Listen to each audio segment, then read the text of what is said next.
There's a Honda K-Truck that Japanese enthusiasts nicknamed the Ferrari of the farm roads.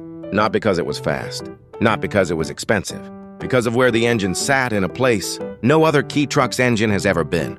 By the end of this video, you'll understand why that single design choice made this truck unlike anything else in its class, and why in 2021, Honda walked away from the K-Truck business entirely.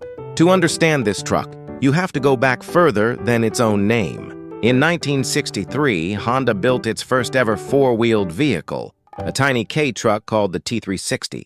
It had Japan's first mass-produced DOHC engine, and Honda made an unusual choice. Instead of putting the engine up front like every rival, they mounted it beneath the middle of the truck bed, farther back than the engine position. You'd find on a Suzuki or Daihatsu, where it sits under the cab, right beneath the driver and passenger seats. That layout evolved through the T360's successors, and in July 1977, it arrived in the truck most people mean when they say Acty, the original Honda Acty, badged at the time as the TN-Acty. That first Acty carried a 545cc engine, making just 28 horsepower, mounted in that same position, beneath the middle of the cargo bed technically, a midship layout closer to the engine placement. You'd find in an exotic sports car than in a farm truck. Lift the bed's access panel on an Acty, and you're looking straight down at the engine, not tucked under the front seats like on a Suzuki or Daihatsu. The reasoning was practical,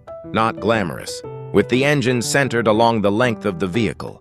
Instead of hanging off the front axle, weight stayed balanced, even with an empty truck bed, which meant better traction and more predictable handling on the kind of narrow, uneven farm roads. This truck was actually built for. In May 1988, the second generation arrived alongside a new 550cc engine, and Honda added something no cab over. Key commercial vehicle had offered before a real-time, viscous coupling four-wheel drive system, automatically shifting power to whichever wheels had grip. 2 years later, in January 1990, when Japan raised the key car engine limit to 660cc, the Acty grew right along with it. The same 666cc ceiling every K vehicle still uses today. The third generation, launched in May 1999, existed because Japan had just rewritten key car safety standards the year before, expanding exterior dimensions and demanding real crash protection. Full frontal impact at 55 kilometers per hour, offset impact at 64. Honda used the redesign to stretch the wheelbase to 2,420 millimeters, the longest in the entire key truck class at the time, while keeping that same low midship balanced floor. Then, in December 2009, the fourth, and what would become the final generation showed up.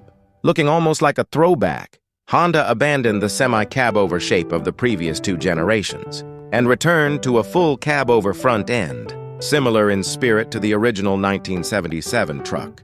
It wasn't nostalgia.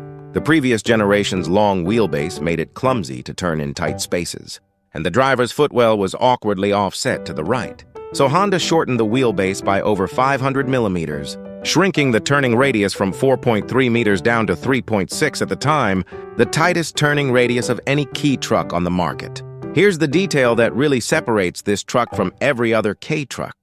You've probably imported or researched Suzuki, Daihatsu, and Subaru's original. Trucks all use a front engine layout with the engine sitting under or just behind the cab, driving the wheels from the front of the vehicle. The Acty never did. Across all four generations, the Acty kept its engine mounted low, beneath the middle of the truck bed, driving the rear wheels a configuration close enough to true rear engine. Rear drive that Japanese fans started calling it the NSX of farm roads, or the Ferrari of farm roads, after Honda's own mid-engine sports car. It's a strange thing to say about a truck that spent its life hauling vegetables and construction tools, but mechanically. The comparison isn't a joke. It's genuinely the odd one out in its entire vehicle class. That mechanical uniqueness came at a cost, though, and it's the reason this story has an ending. Mechanics and Honda enthusiasts point to a specific reason. Why the Acty's engine spun in the opposite direction from nearly every other Honda engine, which meant off-the-shelf transmissions from outside suppliers never fit. Honda had to build its own transmissions in-house, just for this one truck, for decades. When the time came to consider a fifth generation, Honda's newer engine family, the same one powering the N-Box, only paired with a manual gearbox or a CVT. A loaded K-Truck needs a proper torque converter, automatic to handle real weight, and the old automatic was built specifically around that reverse-spinning engine. Designing a brand-new automatic transmission for a single low-volume model simply didn't pencil out. Because the engine and drivetrain layout was so different from every competitor, Honda couldn't simply borrow a platform from another vehicle. When it came time to modernize, Suzuki and Daihatsu could evolve their trucks alongside their vans and passenger key cars, sharing engineering costs across multiple vehicles. Honda's Acty Truck stood alone, mechanically isolated, which meant every future generation would need its own dedicated, expensive engineering work just to keep existing. Combined with years of declining sales and tightening emissions rules, the math stopped working. In October 2019, Honda announced the Acty Truck would end production in 2021. The Acty van had already been discontinued back in 2018, its role absorbed by the front-wheel drive N-van, a completely different platform, sharing nothing with the Acty's unique layout, but the truck had no such replacement. When the last Acty Truck rolled off the line in 2021, Honda didn't just end one model. It exited the K-Truck business entirely, 44 years after that. First TN-Acty in 1977. If that sounds familiar, it should. Subaru did almost the exact same thing with the Sambar back in 2012. And we covered what happened to Sambar values after that. In the years since Subaru stopped building its own trucks, well-kept original Sambars have become genuinely collectible, with some clean examples now selling for more than they cost new. Enthusiasts and market analysts are already watching to see whether the same thing happens to the Acty, a mechanically unique key truck that Honda will never build again, from a company that no longer makes any key truck at all. If you're comparing generations for an import, the grade structure is worth understanding too.